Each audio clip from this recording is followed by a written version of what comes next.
twins tied together by love and destiny, who share more than just the date of their birth. Planeswalkers who fought to get stronger, only to have everything they cared about ripped from them. Will and Rowan Kenrith shows us the complete emotional spectrum when dealing with close family, both the strong bonds of kinship, as well as the crushing despair that comes when those bonds are shattered. What is their story? And what's happening with Will and Rowan Kenrith in Magic the Gathering?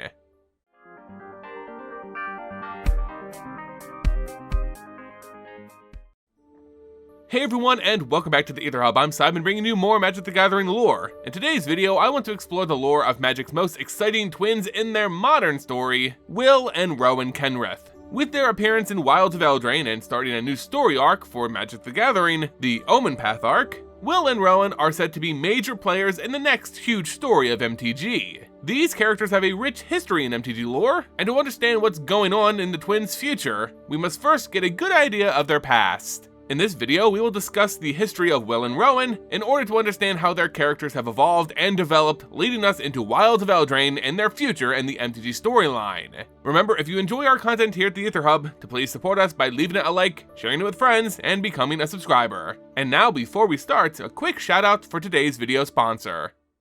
Today's video is brought to you by FlexiSpot and their line of easy-to-use and ergonomic electric standing desks. This model they sent me is a 3-stage dual-motor standing desk that's simply one of the best I've ever used. Since going remote for my work and, of course, working on YouTube videos for you guys, having a top-of-the-line desk has become a necessity. And while I could sit 10 hours a day, we all know that doesn't promote the healthiest of lifestyles. Luckily, FlexiSpot desks makes it easy to work on your feet with its nearly soundless motors that raise or lower the height as needed.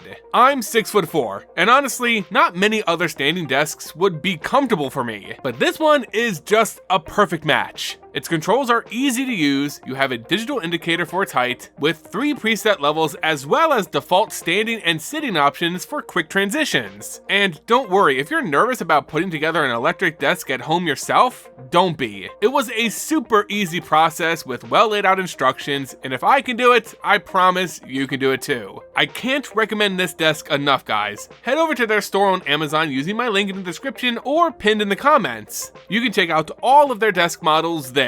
And again, thank you FlexiSpot for sponsoring today's video.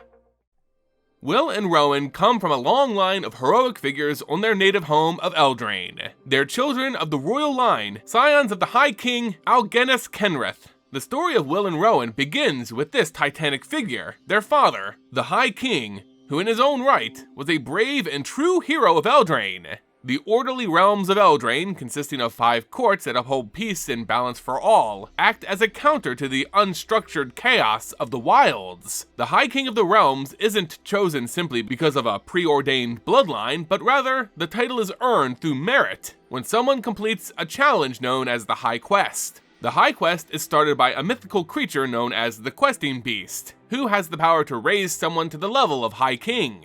A young Algenus undertook this quest along with a rival maiden champion named Linden. Both competitors were gifted with enchanted blades by the Questing Beast, swords that pulse with the magic of life itself. The High Quest is dangerous, and death is possible. The power of the blade could save you from this fate, but exhausting its power would mean that you failed the High Quest. Algenus thrived while on this multi-year quest. Throughout it, he became a knight of each 5 courts, the first known to ever do so. It showed how strong, brave, and adept he was at defending the principles of order, making him a clear candidate for High King. Yet, Linden was no slouch herself, completing each impossible task in service of the Questing Beast, keeping her neck and neck for the throne. Though this was a heated contest, with Algenus nearing victory, the great champion would fall off observers' radars for an alarming amount of time. He had gone missing. In truth, Kenrith had fallen afoul of a conniving witch on the borders of the wilds. Though Algenus was keen at sensing danger, almost a sixth sense, the young and confident knight fell right into an enchanting spell. This witch enthralled the aspiring king, using his royal blood in a spell that would extend her own mortal life. While under her enchantment, Algenus gave the witch children. Upon their birth, the ritual required that the witch consume the life essence of the kids, a gruesome outcome that unfortunately came to pass. a horrendous scene that the questing Lyndon stumbled upon in her own search for Kenrith. Here, at the foot of a wooded cottage, Lyndon found the slain children and the feasting witch. She felled the monster, releasing Algenis from her curse. He awoke from the spell, finding what he had done. Though it was not by his will, Kenrith felt responsible. Weeping over the children, Lyndon sacrificed the holy ward placed upon her questing sword, using its power to bring life back to the children. This sacrifice, Lyndon giving up her hopes of being High Queen of Eldraine, gave her instead a loving family. Algenis Kenrith would fall in love with Lyndon, they would marry, and they would go on to raise the children together, naming the twins Will and Rowan Kenrith. Though their lives started in tragedy, and their essence would forever be tainted by the blood of their witch mother, forever cursed, Will and Rowan Kenrith were now the Prince and Princess of Eldraine. For better or worse, High King Kenrith and their adoptive stepmother Lyndon didn't tell Will and Rowan the truth of their birth, deciding instead to raise them as nothing more than their heirs to the high throne, training the twins to one day undergo the high quest themselves. The king and queen would give the twins other siblings, their more shy and timid brother Eric, and their stubborn and more wild sister Hazel. This was the royal Kenrith family. For 17 years, peace reigned in the realms as the courts pushed back against the Wilds and brought order to Eldraine. Algenis was known as the Good King, and good times seemed to bloom with his leadership. But this wasn't destined to last, as one day, the sun rose on the realm, and the king wasn't there. Again, Algenis had gone missing. With the realm in turmoil, a young Will and Rowan Kenrith were tasked with their first quest, one more important than any other of the realm, to find and restore their father to the throne. The journey wouldn't be easy, but the twins knew that by working together they could do almost anything. For their entire lives, the two had trained and showed great promise both in martial combat and spellcraft. Will showed a cool and calm demeanor, even in the thralls of combat against an aggressive opponent. He was adept at ice magic, weaving frost between his defensive parries, slowing and opening up his opponent in a more strategic dance. His sister Rowan, on the other hand, appreciated a more direct approach. She's much more temperamental, letting her emotions fuel her swings and spells. She crackles with red lightning, a type of magic that matches her aggression and power, along with her more chaotic fighting style. Though totally different, Will and Rowan had found ways to enhance their powers by having them work in tandem. Each brought something beneficial when fighting together, Rowan staggering enemies with her fierce power, and Will opening them up and protecting them from counterattacks. It was a truly winning combination, one that only succeeds so long as truth between the twins remains strong. And now they set out to the wilds in search of their missing father. The High King had been kidnapped by the conniving and anarchist planeswalker Oko, who looked to disrupt the Order of the Realms by igniting a war between the courts and the wilds, namely through the elves who had a tentative peace with the human-dominated realms. He enchanted the High King, transforming him into a white stag. While eliminating him was the goal, he couldn't simply do it himself. Oko required the elves to make a spectacle of it, mostly for his own showy nature, but also to ensure instability between their pact and plunge all of Eldraine into chaos. Rowan Kenrith is all about immediate action, find an answer at all costs, while Will is more level-headed and compassionate, sometimes to a fault. However, that quality served the pair greatly during the story, as Will pities and cares for a hawking, seemingly mindless beastman named Garruk. Garruk, a planeswalker himself, was corrupted by the chain veil of Liliana Vess, cursed into a monster who hunts other planeswalkers. Oko was his latest prey, but the Fae cast a spell to mesmerize Garruk, turning him into a subservient bodyguard named Dog. Through fated circumstance, Will would travel with the charmed Garruk, with both showing true selflessness and bravery. This would result in an ancient artifact called the Cauldron of Eternity to appear before the pair and cleanse Garruk of his curse, returning the planeswalker to sanity. As forces converged on the climax of this story, the twins would find their father transformed into a beautiful white stag. But now he was the target of a sacred ritual of the elves called the Wild Hunt. With Oko himself disguising as the hunt's leader, he looses an arrow into the stag, mortally wounding it. Oko's deceit is revealed as he attempts to escape, only to be stopped by the combined powers of Will and Rowan. The The twisting spells of ice and lightning is too much for even Oko's powerful magic, overwhelming the Planeswalker even as he takes on new shapeshifted forms like an eagle or a giant drake. The twins force Oko to the ground and want him to face justice, but they're unprepared to deal with a Planeswalker, as Oko's form shimmers again, but this time disappears completely. He planeswalks away despite being severely injured. As the twins and their stepmother Linden gather around the dying stag, it transforms back into the man they knew.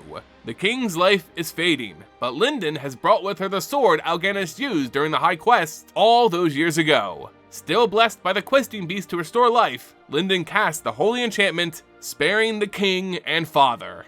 Faith in the throne was restored, the realm remained strong, and it was all thanks to Will and Rowan Kenrith. But at the end of this tale, the twins would be rewarded with an uncomfortable truth. The High King and Queen revealed to their children the truth of their births, of their biological mother's ill intent as a witch, how they too are cursed and blessed at the same time. Though Will was stunned in silence and inaction, Rowan's emotions swelled.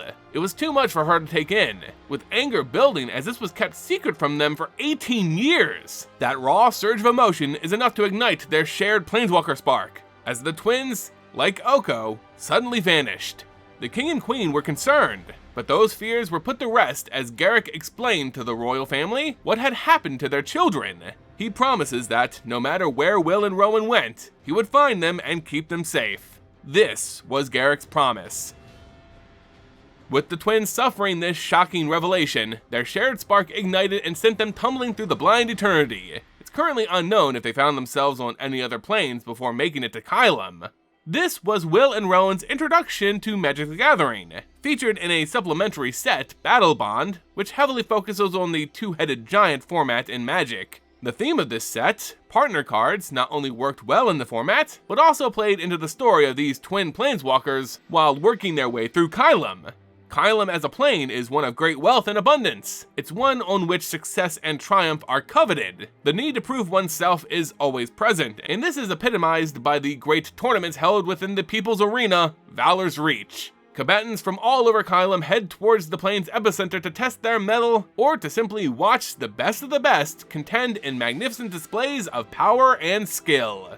Though these games may first appear quite brutal and barbaric, Valor's Reach has a strict no-kill policy. All combatants fight to earn points in things such as strategy, cleverness, and tactics. The objective is to make your opponent submit, not to end them outright. In Valor's Reach, we find Will and Rowan Kenrith working on their unique form of fighting, combining both lightning with ice in a brilliant display of teamwork. They used these games as an opportunity to work on their true combat potential, something they were lacking as scions to the High Throne. Yet in Valor's Reach, the two managed to best even the most seasoned partners with their keen sibling intuition, and of course, their new Planeswalker spark. It's no surprise that Will and Rowan Kenrith would planeswalk away from Kylum as the new champions of Valor's Reach. But their victory offered them more than just some riches. It also attracted attention from an otherworldly observer, one very interested in the continued growth of the new planeswalkers. The mentor and master mage, Kasmina, had caught wind across the multiverse of these impressive twins and came to Kylum to offer the pair an invitation to join her on the plane of Arcavios as students at the prestigious school of Strixhaven, the premier learning center for all aspiring mages. Will and Rowan held within them a great potential. This Kasmina realized, but that potential must be nurtured. The twins accepted the invitation, and the next chapter of their story began. As most young people do, the twins really came into their own and started to discover themselves once they went off to school. This was the first time Will and Rowan could explore different types of spellcraft and technique, with each finding different areas they either enjoyed or excelled at. While this could have potentially led to a more cohesive and formidable team tactic, it instead started to drive a wedge between Will and Rowan.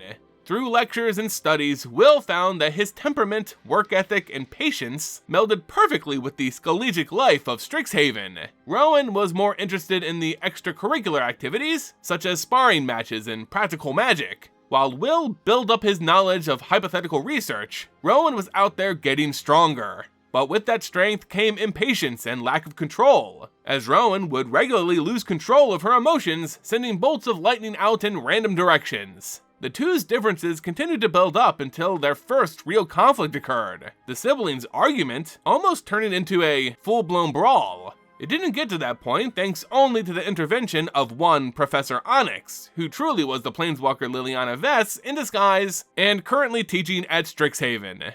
Liliana Vess had uncovered a plot by a group known as the Auric to attack Strixhaven. They were made up by exiles of the school, or those students who had flunked out, looking to bring low their former institution out of jealousy and anger.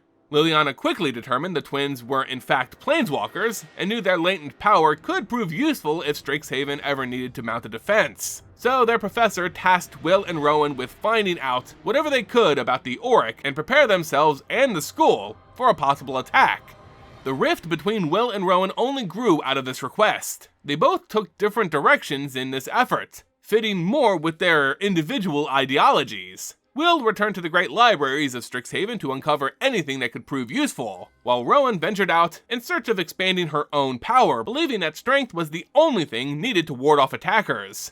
Exploring the boundaries of Strixhaven, Rowan discovered a massive knot of magical energy known as a snarl. Though her human form couldn't possibly contain all of its power, she was able to drink from its essence briefly. Still, it was enough to make Rowan feel boundless in her capabilities.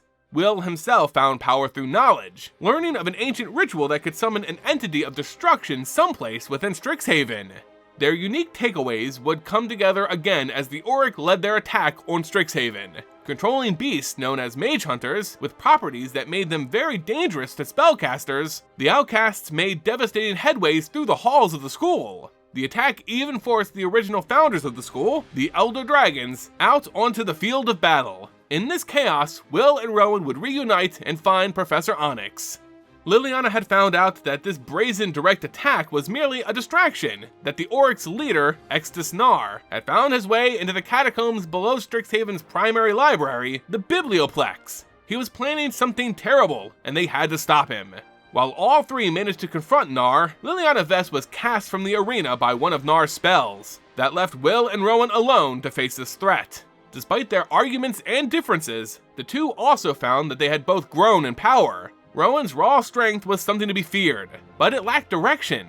Will had mastered the control and flow of magic, but lacked the force behind those blows. Again, the twins found they complemented one another, and just in time, as Extus Nar had completed his ritual. He had bound himself to another snarl and drank in its power. He summoned a great construct from an unknown dimension, a towering entity of war called the Blood Avatar. Rowan absorbed power from the snarl, more than she had before, pushing herself to beyond her known limits. That magic she directed towards Will, who was able to control it while his sister acted as a conduit. The raw energy was enough for Will to wrestle control of the Blood Avatar away from Nar. With it now under the twins' command, the Avatar killed Nar, which ended the overall threat of the Auric. But even with this much power, and mastery of control, it was not enough to subdue the Avatar completely. It lunged against its magical leash, as it was again being banished from reality. In one final jerky motion, its massive blade swung toward Will, striking true and cleanly removing the boy's leg. Despite this, Will finished the ritual and cast the Avatar out. Will and Rowan Kenrith had saved Strixhaven. In the aftermath of this conflict, Will crafted himself a new leg from metal and his own ice magic. While Will was replacing what he had lost to become whole, Rowan felt decidedly empty without the power of the snarl coursing through her. She had tasted true power, and it intoxicated her. She felt empty now without it, a void she promised herself to one day fill no matter the cost. Kasmina, the one who had brought the twins to Strixhaven originally, was secretly trying to recruit them into her shadowy cabal. She belonged to an ancient order of planeswalkers who focused on spellcraft, and whose purpose was to prepare for some looming conflict. A conflict Kasmina herself admits will be larger than even the War of the Spark. In her opinion, Will and Rowan Kenrith could very well prove useful in that coming battle. Though she cannot see the future, there's a feeling that the siblings, for good or ill, will be involved somehow. As the multiverse was torn open by the Phyrexian World Tree, Realmbreaker, planes wept black oil as Elesh Norn marched her machines towards total completion. This was the Phyrexian Invasion of every known plane across the multiverse, with Will and Rowan's home of Eldraine being of no exception. In learning about this calamity, the twins rush home to Castle Ardenvale to stand with their parents in defense of the plane. They had learned much in their travels, grew in both power and knowledge, but none of that could prepare them for the horrors the Phyrexians unleashed.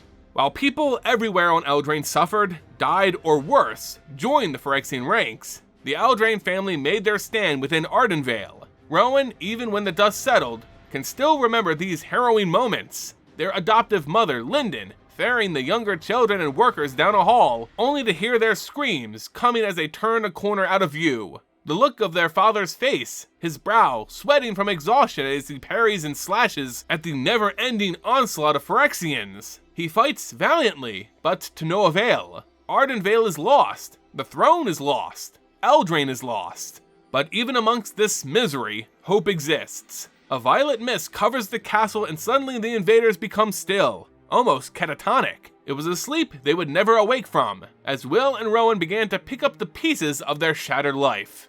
Eldraine was now without a High King or Queen. Their parents had fallen in the plane's defense. Now it was time for them to become the leaders they had always trained to be. But as the multiverse reels from the Phyrexians' boring holes through the fabric of reality, the multiverse itself tries to heal from their assault. In mending these tears, the great pruning occurs. In that, countless planeswalkers across the multiverse are pruned of their sparks. This power leaves their being, trapping them on whatever plane they're on at the moment. The shared spark of Will and Rowan is lost in this event. They are no longer planeswalkers, children of Eldraine, destined to remain there. The realm and the whole of Eldraine managed to survive the Phyrexian Invasion, or rather this mystical sleep charm bought them enough time until the March of the Machine ended with Elesh Norn's defeat. What remained was a plane in tatters. With the High King and Queen lost, the strength that kept the Wilds at bay, and that united the courts of the realm, began to wane. Will was the first to understand their duty. They must pick up the crown and consolidate power, to rule as their father had. With a calm and steady hand, Will places the crown atop his head. He would unite the realm with his sister by his side. Rowan had no true intention to sit on the throne. She never was one for leading others. That was always Will's department. He was a master at diplomacy, and Rowan was a master at taking action.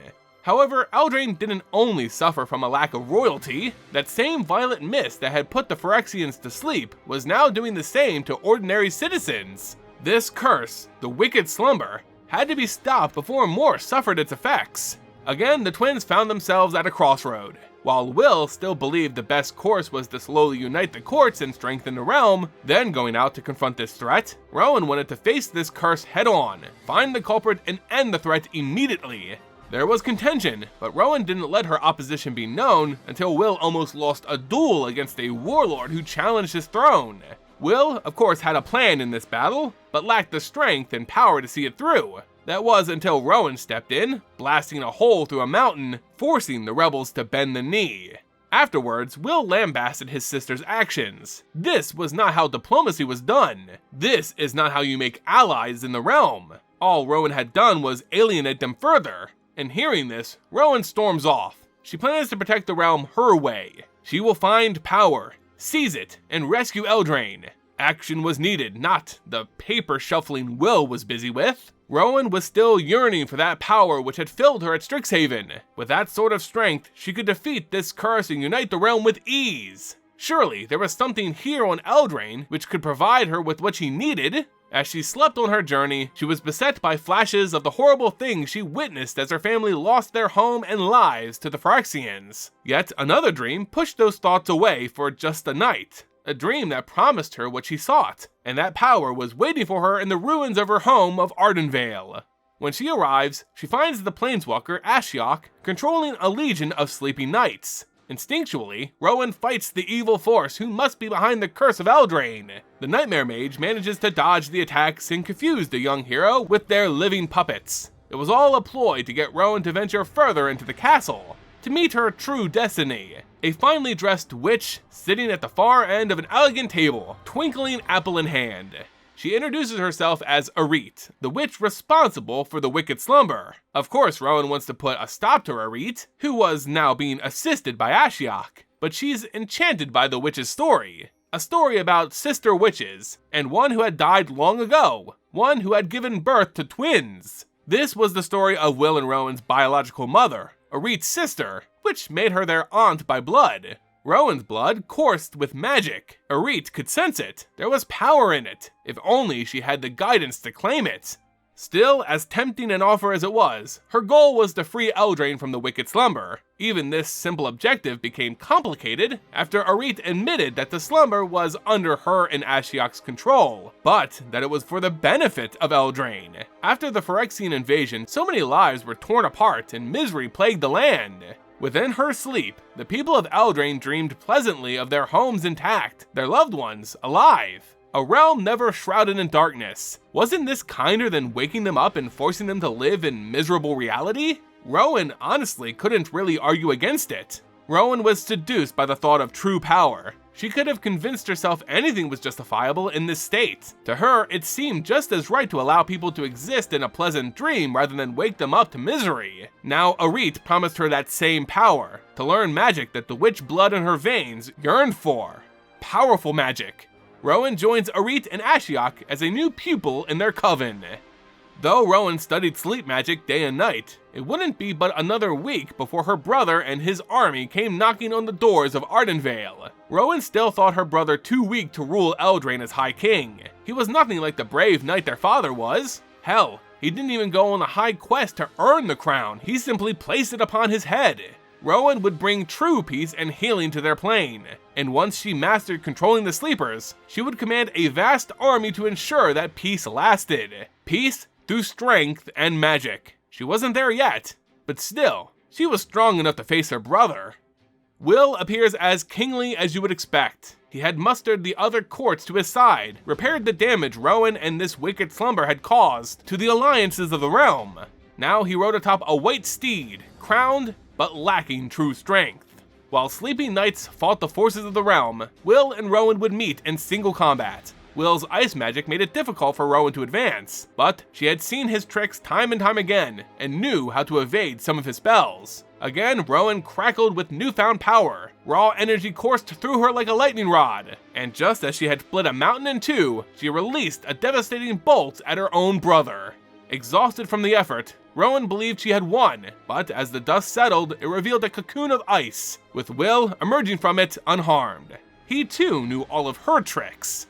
Rowan didn't rely on spells alone. She also was the better fighter. She could end this with her blade. Will was pushed back by her assault, but his goal wasn't to beat his sister, it was to end the greater conflict, end the wicked slumber, a curse stemming from this nightmare mage and their witch companion.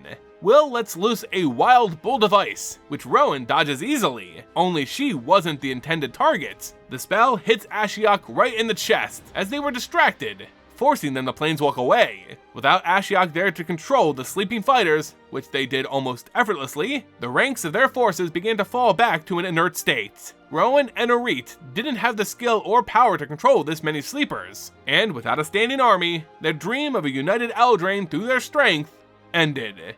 While Arit was captured and thrown in a cell, Rowan was nowhere to be found. She had channeled what remained of her power at the ground, launching herself into the sky and away from the battle after all was lost. She knew that she had gone too far, that there was no coming back from this rebellion. Even when Will predictably forgive his sister, she would always be known as the one who pushed back, the one who fought against Eldraine, fought against the crown, against the realm. Everyone would know about what she did. And worse still, she would know that she only lived thanks to the pity of her brother. So, rather than facing these facts, she had escaped somewhere into the wilds. Will thanked all those who aided in the defense of Eldraine. The wicked slumber had been lifted, and the sleepers were waking up to a brand new world. A world with a new High King. A boy who had united the courts and fought valiantly against the encroaching wilds. He was the king they needed, high quest or not, and he had earned his crown. And that, you guys, is the complete history of Will and Rowan Kenrith, but that won't be the last time we hear of these twins. As we gear up for the future Omen Path story arc, there have been plenty of hints to the importance of these characters, despite them no longer being planeswalkers. With Omen Paths opening up across the planes, there isn't a real need from planeswalkers specifically to be involved in the story. And as we saw in Wilds of Eldraine, Omen Paths have opened on Eldraine, and even non-planeswalkers like Arit and Kellen have been ferried through them. meaning there are open doors for these two to get involved with bigger stories. Speaking of Ashiok and Arit, they are our first hints as to the future of Will and Rowan. Well, Rowan specifically. To both Ashiok and Arit, there seems to be something special about Rowan. Maybe they sense that yearning for power that's so easily directed, or maybe her witch blood does give her great potential for spellcrafting. Whatever the case, they seem to be drawn to Rowan specifically for some yet-to-be-revealed plan. Arit thinks of Rowan as a pupil of hers, someone they need to train and bring up in their ways as a possible tool for their plot. Ashiok is the one who springs Arit from prison through an omen path, saying that they can't wait for Rowan anymore, and that plans need to proceed. However, there's a sense that even though she isn't joining them now, that she'll continue to grow in power and join them again in the future. This sense of profound greatness didn't just pop up in Wilds of Eldraine. Kasmina too sensed it in the Strixhaven story. She found the young twins as potential recruits for her dark cabal of mages, who are preparing for some major conflict, perhaps even the one we'll see in the Omen Path arc. While they're no longer Planeswalkers, perhaps Kasmina still believes both Will and Rowan have the potential to play roles in whatever great calamity heads our way. The last remaining thread left in the future stories of Will and Rowan Kenrith is the promise Garruk Wildspeaker made to their parents before their deaths. He promised to watch over them and keep them safe, as payment for Will's kindness during the original Eldraine story. We haven't seen him help them in the Phyrexian Invasion arc, nor in Wilds of Eldraine. So if he wants to make good on that promise, he better get a move on because Rowan has already lost her mind in her lust for power. I'm sure this plotline won't be dropped though, and the more Will and Rowan get involved in the story, the more likely we'll see a return of Garruk Wildspeaker. And there you guys go, the complete history of Will and Rowan Kenrith along with their future implications in the Magic the Gathering story. Did I miss anything? Where do you think their story will lead in the future? Let me know in the comment section below. As always, I want to thank you all so much for watching. If you enjoyed the video, consider supporting the channel by leaving it a like, becoming a subscriber, and sharing it with friends. It all goes a long way in helping us grow. And until next time guys, see ya!